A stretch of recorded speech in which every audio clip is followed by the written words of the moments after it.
La guerre d'Algérie, c'est un des conflits les plus importants du XXe siècle. Une guerre qui a opposé la France coloniale à un peuple qui voulait une chose, être libre. Commencée le 1er novembre 1954, elle a duré presque 8 ans et s'est terminée avec les accords d'Évian le 19 mars 1962.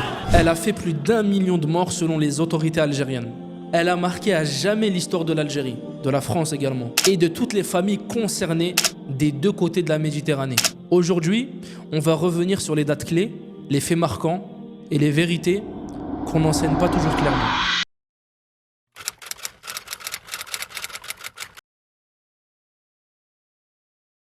L'Algérie est colonisée en 1830. En 1848, elle devient un territoire français découpé en 3 grands départements. Ouest, Centre, Est. Les colons européens, appelés aussi les pieds noirs, profitaient de tous les droits. Quant à eux, les Algériens musulmans sont considérés comme des indigènes. Pas de vote, pas d'égalité devant la loi, pas d'accès équitable à l'éducation.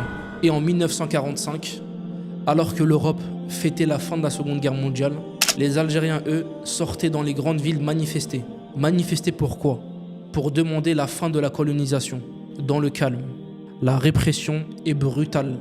Des milliers de morts dans 3 principales villes, Sétif, Guelma, Kharrata. Les historiens évoquent plus de 45 000 morts. Ce traumatisme restera gravé et va réveiller un sentiment de révolte chez toute une génération.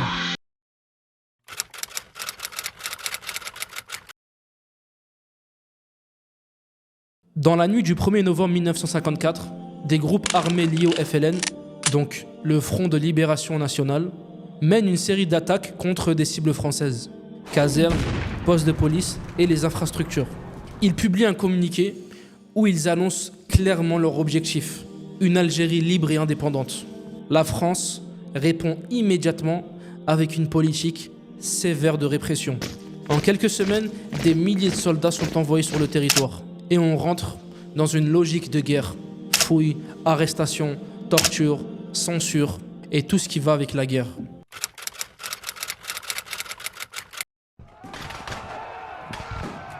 La guerre s'intensifie. Le FLN organise la lutte à l'échelle nationale. Ils appellent les Algériens à se soulever, se révolter et à refuser toute forme de collaboration.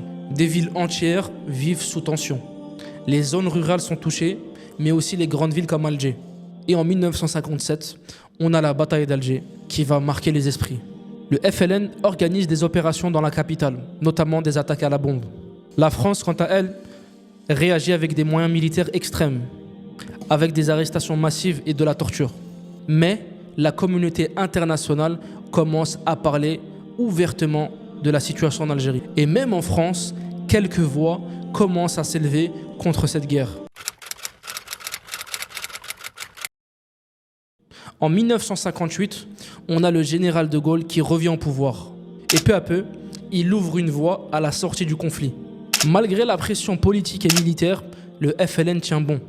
Il gagne en reconnaissance sur la scène internationale. Et il obtient plusieurs soutiens de pays étrangers et d'organisations internationales.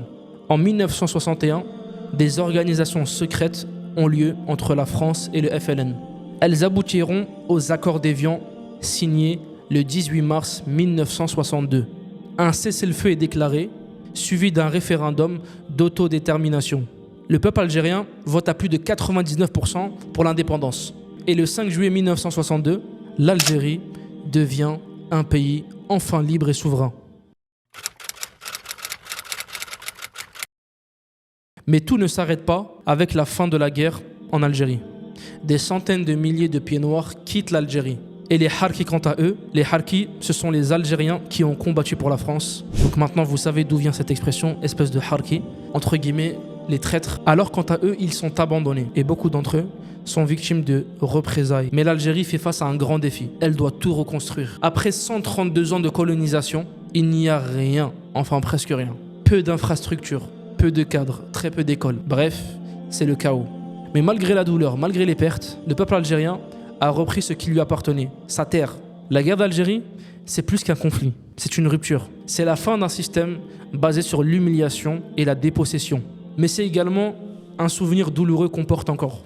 Beaucoup n'en parlent pas, d'autres ont peur de mal dire ou de déranger, mais apprendre, transmettre et comprendre, c'est une manière de se battre encore et de s'assurer que ça ne recommencera plus jamais.